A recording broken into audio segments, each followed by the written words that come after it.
Luciana Glesser, ha estado algunas veces acá en nuestro programa y en el otro también. Ella es economista, es periodista especializada en economía, en la política online. Su firma siempre es un gusto leerla, y su información y análisis también. Y además tiene la generosidad siempre de atendernos. Hola Luciana, ¿cómo estás? Buen día, María Herminia, qué gusto saludarte también un sábado. Gracias. Sí, también un sábado. Bueno, lo que a veces hacemos cuando charlamos en Del Plata, yo digo que hay un bypass en estos dos programas entre Del Plata y Radio Universidad, así que muchas veces has estado acá, aunque sea grabada, ahora en vivo y en directo. Bueno, Ahora en vivo. Luciana, primeras reflexiones sobre el presupuesto aprobado anoche en el Senado. Bueno, a ver, la verdad es que hay que ver ahí la letra, no más Chica. que la letra, cómo fueron las negociaciones tras bambalinas con senadores como por ejemplo Carolina Moisés, ¿no? Que reviste el peronismo y aún así aprobó cada uno de los capítulos, incluso el capítulo 2 que contenía el polémico artículo 30, ¿no? De financiamiento a las provincias.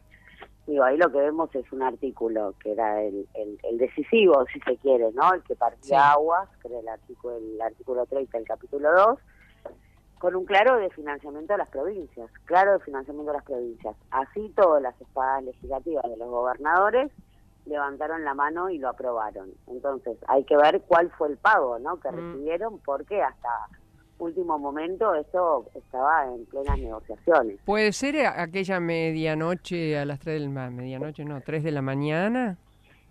¿Qué? Perdón, no te escuché. ¿Puede haber sido el pago, ese juramento a las 3 de la mañana para la GN? Bueno, puede haber algo de eso, ¿no? Todavía queda, y también está abierta la designación de estos 4 jueces, porque se sabe que la AGN forma parte de la gran negociación por los vacantes del Poder Judicial, ¿no? Que no solo son los 4 miembros de la Corte Suprema, que parece que ya hay como una especie de preacuerdo, ¿no? Para nombrar 4 más, sino también de cientos de vacantes en juzgados federales que también hay que nombrar, fiscales también, con lo cual, bueno, ahí puede formar parte de esa gran negociación, sí, es muy probable. Claro. Es muy probable. Ahora, digo, la verdad es que es un triunfo del gobierno nacional, necesitaba sí o sí este presupuesto, y sucedió, sí o sí, necesitaba este presupuesto. Y bueno, y es un triunfo, hay que reconocer que es un triunfo del oficialismo, bueno, finalmente tener este instrumento después de la prórroga del 2023, del 2024 y del 2025, ¿no? Sí, acá a mí me gusta, abrí el programa con esto, porque he leído a algunos colegas que enfáticamente, y también he escuchado, decían, logró el presupuesto como si anteriormente hubiese estado impedido. Anteriormente el gobierno no quiso tener presupuesto. Incluso tenía bastantes contradicciones con tener uno este año, ¿no? Claro. Es un pedido más de la élite financiera y de los acreedores de la Argentina, y básicamente el FMI, el que apuró al gobierno a tener algún presupuesto. Claro. Es cierto que eliminado el capítulo 11 fue también un presupuesto que fue mutilado, si se quiere. No es el presupuesto ideal que pretendía el gobierno. Este capítulo que rechazó, ¿no? Diputados, que era un engendro básicamente. Este capítulo contenía de todo, no solo presencia pediátrica, financiamiento a las universidades y discapacidad, que quizás son los 3 que tienen más marketing, pero había un resarcimiento, por ejemplo, de las distribuidoras eléctricas de AMBA, solo de AMBA, de Norte y de Sur, por esa vieja demanda de lo que las distribuidoras llaman tarifas congeladas, que ya la cobraron encima, ya la cobraron en 2 oportunidades. Ahora, Luciana, este presupuesto que no está mutilado, el que finalmente salió en el Senado, también trae, yo digo, ¿con qué cara? Porque votar en contra del presupuesto educativo en cualquiera de sus dimensiones es votar en contra del futuro. Artículo 30, artículo 12. Sí, lo planteaban lo que se elimina es la exigencia de que el 6% del PBI vaya a educación, claro. ¿no?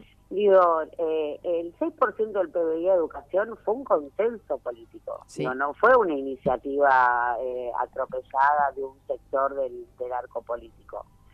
Digo, si bien obviamente se votó y se legitimó ese 6% para educación durante el gobierno kirchnerista, digo, había un consenso en la Cámara en la Cámara Legislativa para que esto así fuera y sostenerlo, ¿no? Entonces se rompe como un contrato social. Claro.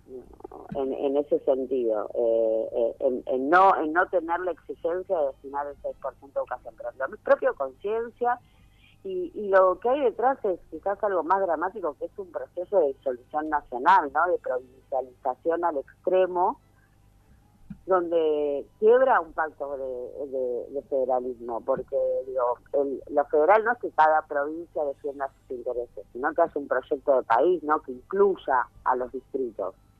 Porque si no, lo que termina sucediendo es lo que estamos viendo ahora, provincias compitiendo por cuál es la que ofrece menos impuestos, ¿no? La más barata, si se quiere. Y no es siendo barato que un país se desarrolla. Sino Sí, que además, ¿cómo van a hacer? ¿Van a grabar de origen o de final? Cuando las provincias van a tener distinto IVA, digamos, sobre el IVA que nación se queda, el diferendo, el agregado. No, claro, y eso es, bueno, ya está pasando con los municipios, ¿no? Claro. Y después, se pierde la idea de integración nacional de cadena de valor, que es, Vaca Muerta necesita de Entre Ríos, necesita de Santa Fe, necesita de Córdoba. ¿Quién piensa cómo se articula, no? En definitiva, cada gobernador, por supuesto, y con mucho criterio, va a defender los intereses de su provincia, pero ¿quién piensa en el total país en un proceso de provincialización absoluta? No hay quien piense en la articulación país, ¿se entiende lo que digo? Sí, claramente. Es un presupuesto que cambia cierto consenso social respecto a la organización, ¿no? Económica, la dinámica económica y al desarrollo. Sí. En mi criterio, ¿no? Pero vos sos la especialista. Es un presupuesto que atenta contra la estructura básica de un país federal. Exactamente. Es un presupuesto antifederal. Es antifederal. Es un presupuesto como es un gobierno que tiene un reseteo general de la economía, ¿no? Más allá de lo que uno piense de hacia dónde conduce, tiene un reseteo general y rompe consensos que hasta ahora eran consensos sociales. Y creo que en el 6% de exigencia de destinar el Producto Bruto Interno de Educación, en romper ese contrato, hay una clave, ¿no? Hay una clave. Es un país que quiere financiar la educación o que no la quiere financiar. Y claramente lo que se plasmó ayer en el presupuesto es un país que subestima la importancia, ¿no?, de la educación, y quizás era el diferencial que tenía la Argentina respecto a sus pares latinoamericanos y esa clase media que tiene la Argentina que no se encuentra, ¿no?, a nivel regional. Y es básicamente lo que lo que tiende a desaparecer, ¿no? Y lo estamos viendo, es la clase media, exactamente la clase media. Sí. Luciana, Marcos Pereira te saluda, buenos días. Buen día, Marcos, mucho habrá que observar la actividad del jefe de gabinete, porque tal como se presentó el presupuesto, parece ser que va a ser el encargado de direccionar algunas partidas para lograr lo tan ansiado por este gobierno, que es el déficit cero, ¿no? Exactamente, no solo eso, ¿no? De poder redireccionar las partidas, sino tenemos adentro de lo que se votó todo el capítulo de endeudamiento, que sabemos cómo condena el futuro de las generaciones, ¿no? Que esto es una carga generacional, esa habilitación que tienen para endeudarse fenomenalmente. Ayer el senador por Tucumán, Jorge Capitanich, daba los números y eran pasmosos. Decíamos, habrá quien le preste esa cantidad de guita, ¿no?, al gobierno nacional, que según consta en el presupuesto es lo que necesita, y decir, ¿a cuánto nos va a salir esta joda, ¿no? Es la pregunta cuando se aprueba ese presupuesto. ¿Cuál es el costo que va a tener para los argentinos hoy y del futuro? Yo pensaba, Luciana, cuando vi el 93.2 o 93.5 de quita, de merma, para las escuelas técnicas, ¿no? Fíjate vos que atentan contra el pequeño eslabón de salida laboral de quienes no podrían llegar aún con facilidades a un estudio terciario universitario. Exactamente, y sobre todo cuando vos tenés capacidades en sectores estratégicos, que es menos el potencial nuclear, de energía nuclear que tiene la Argentina, toda esa curva de aprendizaje que tanto requiere de la formación técnica, ¿no? Sí. Y como bien decís vos, digo, las escuelas técnicas son la salida de los pibes de barrio que realmente están comprometidos con salir de su condición, ¿no? Estructural de pobreza, y era el paso, bueno, sí, realmente es... Bueno, me cuesta caer en las consideraciones, ¿no? Desde donde uno está posicionado políticamente, pero lo cierto es eso, es que cuando se aprobó el presupuesto la sensación es de derrota, ¿no? Pero de una derrota social, no partidista, ¿no? Porque acá estamos discutiendo la educación, estamos discutiendo qué Estado queremos, digo, no de qué partido, sino qué Estado queremos. Desde ese lugar... Bueno, es eso, ¿no? Y lo dijo claramente el ministro Caputo en el medio del debate ayer que tuiteó la necesidad de tener un Estado ínfimo, chiquito, que casi no exista. Bueno, las consecuencias de eso para el conjunto de una sociedad tan desigual son dramáticas. Sí. Y se paga con la vida, en todo sentido. Se paga con la vida. Porque este desfinanciamiento implica rutas que no tengan la seguridad para transitarlas o caminos que ocurran con lo mismo, engendra menos salud. Acá en Rosario, no sé, hay un rumor fuerte, cuando los rumores son fuertes, viste, hay que prestar atención, sobre que de los 2 efectores del PAMI uno cerraría, habrá que ver si es así, con un acuerdo con los privados, viste, tenemos un ministro de Salud, Lugones, que sabemos que es un lobista de lo privado. Entonces, tiene sus negocios, está del otro lado del mostrador también. Así es. Entonces digo, todo esto se paga con salud, se paga con la vida, se paga con futuro. Y con la misma lógica y poniéndose en la lógica de el gobierno de la libertad avanza, que lo que piensa es que todo sea más barato, ¿no? Que no puede decir, bueno, esto de no hay plata y no tengo cómo pagarlo, ¿no? ¿De dónde quieren que pague todo esto? Y lo cierto es que es mucho más caro. Esta decisión es carísima. Incluso con esa misma lógica, la Cámara Argentina de la Construcción tiene estimado cuánta plata se pierde por año por la obra pública cero en mantenimiento, y son 25.000 millones de dólares por año que se pierden, porque claro, vos no, es como tu casa, si vos no mantenés tu casa, se te empieza a caer a pedazos, y en un momento es una fortuna lo que tenés que poner. Si vos la vas manteniendo, mantenés el valor. Entonces todo eso que no hacen es carísimo, después sale mucho más caro. Y la infraestructura la obra pública es fundamental justamente para el desarrollo de los negocios.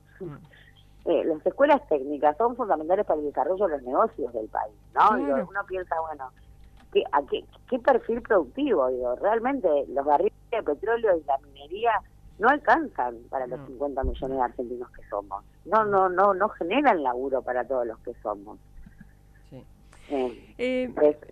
Vi también con atención, Luciana, y me gustaría que te detengas un minuto en esto y nos cuentes, que el Central ha reconocido, que lleva tu firma, que la operación con el oro está floja de papeles.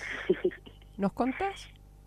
Bueno, viste que el caso del oro es, si hablamos de las opacidades del gobierno, esta computa es un récord, digo, está en el ranking, en el podio.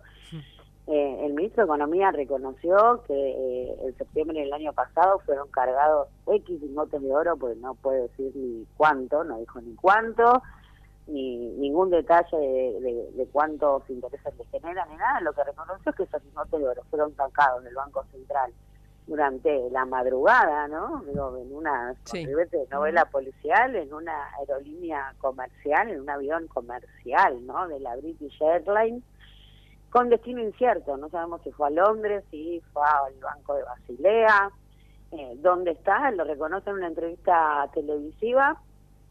Entonces la Auditoría General de la Nación le pide informes, le dice, bueno, dígame, señor, a dónde lo mandó, cuál es la operatoria, digo, cuánto está ganando por ese oro, quién lo tiene, si tiene posibilidad de ser embargado, porque viste que la Argentina tiene juicios abiertos y sentencias en contra, no solo en el juzgado de Presca, sino que también en la Corte de Londres. Entonces la preocupación era mayor.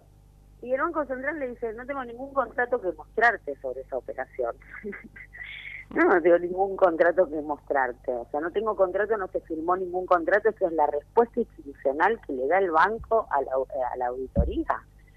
Entonces, esto es peor todavía. O sea, esto es un reconocimiento de que no solo esos son, digo, a ver, no son, los lingotes no son de Toto, son de todos los argentinos. Claro. ¿Y qué se infiere?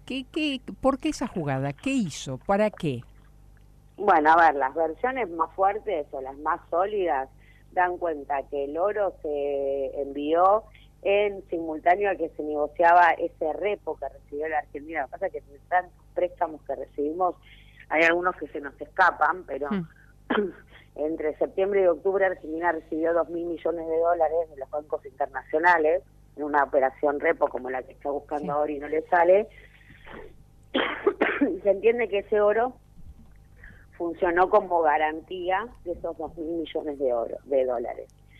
Ahora bien, cuando vos mandaste el oro, valía 3 veces menos que ahora porque el oro se disparó fuerte, hasta $4.500 millones de dólares la onza.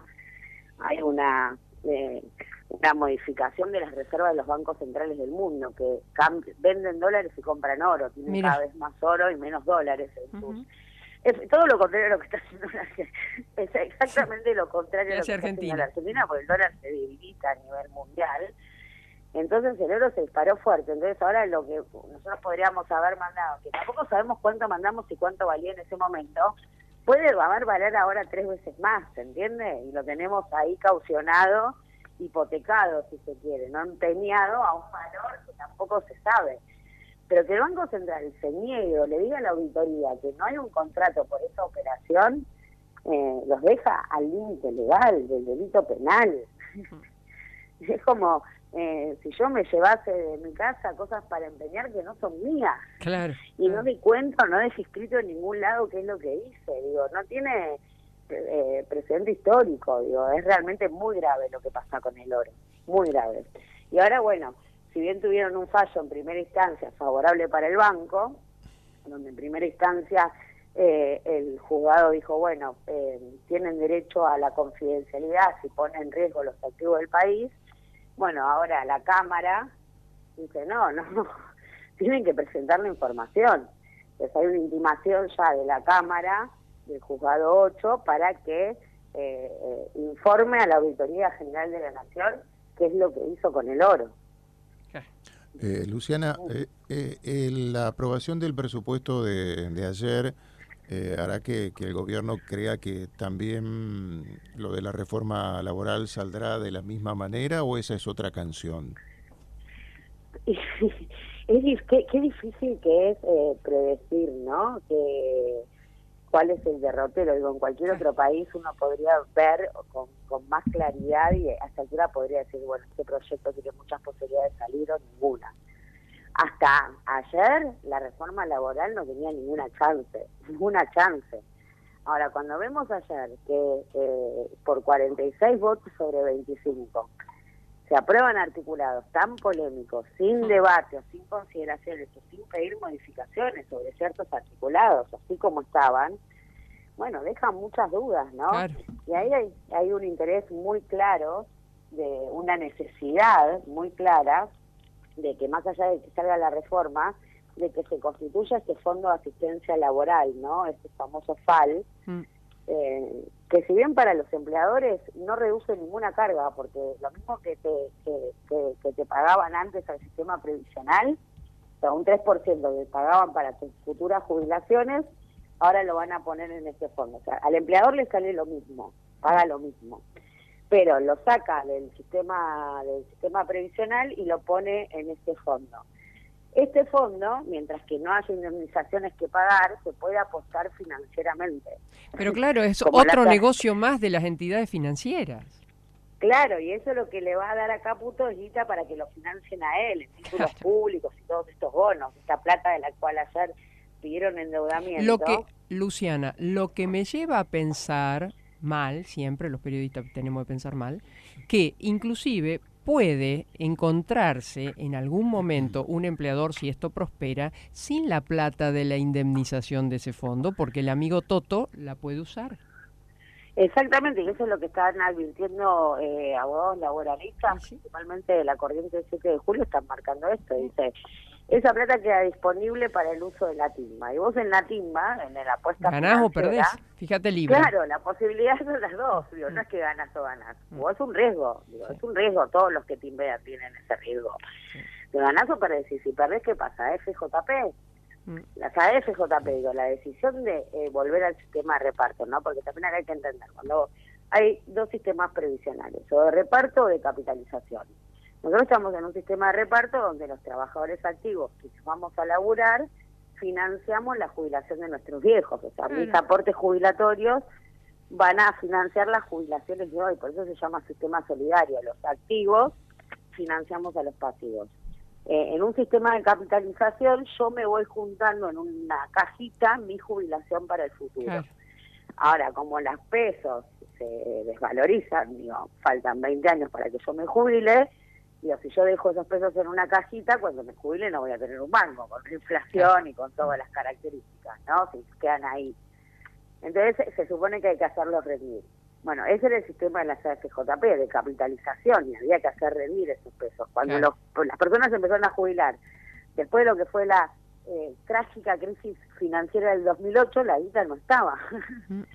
Sí. Y ahí ¿quién rescata? ¿Salen las empresas a poner la que perdieron en la timba? No, entonces el Estado ahí vuelve, pero no fue una decisión política e ideológica, fue porque no estaba la guita de las jubilaciones que tuvo que ponerse el Estado, cargarse al hombro y salir a emparchar el desastre que habían hecho las empresas con las AFJP.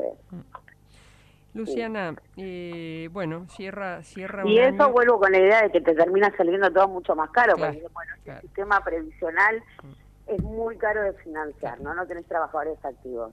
Y el otro no te termina saliendo muchísimo más caro a la postre, cuando tiene que salir de Estado con la plata de todos a pagar este desastre de quien está ahora, en un momento también. Lo de la reforma laboral, que ahora entra en duda si se aprueba o no se aprueba después de lo de ayer, digo, si se aprueba, viene la judicialización.